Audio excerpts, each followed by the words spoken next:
Hi, my name is Lola Oguntokun. I'm a job search coach, career coach, and people operations consultant. I am sharing 5 ways to recognize management potential. Let's get started.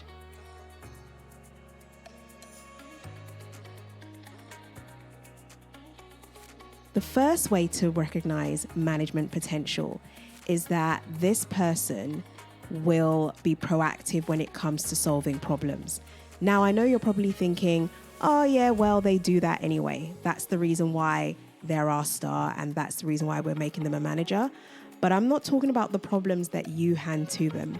They're actually recognizing other problems that have not yet been identified, and they are proactively working at them. So they're adding value.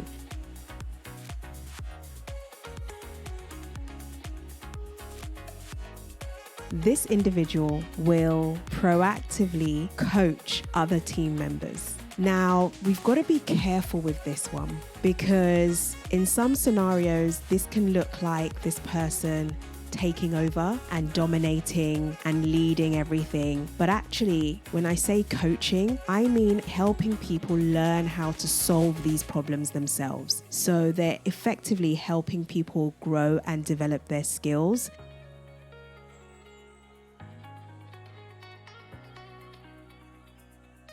A third way to recognize management potential is that this person should be someone that you notice people tend to confide in or they tend to go to when they get stuck or have an issue. This might be a little bit difficult to recognize, especially if you don't sit closely with your team. I think this becomes even more difficult when you're working as a completely remote company.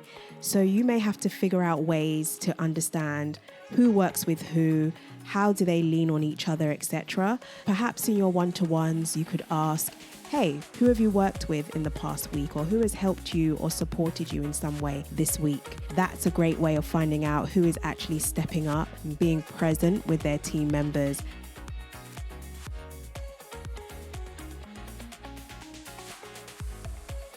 The individual that you're considering leads by example.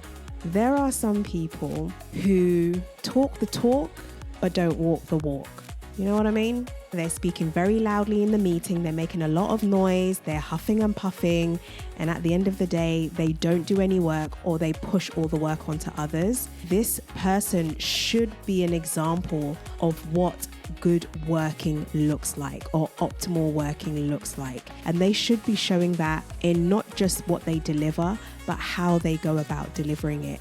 And they should be hands-on, because when they do become a manager and they're helping to resolve problems, they'll actually be able to get their hands dirty too. And I want to be clear, leading by example means I have my remit here, watch how I tackle it. Here is an example of excellence. Okay, thank you.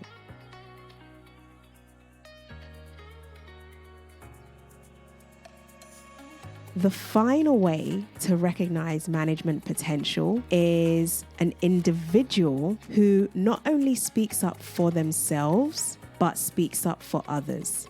This is one of the most crucial roles of a manager, the ability to look out for their team and not just their personal interests. So if this person is constantly advocating for themselves, that's great, as an individual contributor should do. But if you find that they're also advocating for other people, perhaps they don't feel the spread of work is fair and there's a particular team member that's taking on all the load, or they feel that there's someone in the team who doesn't get enough recognition or something like that, they will actually raise that. They will speak up on behalf of other individuals, or at least coach those individuals to encourage them to speak up.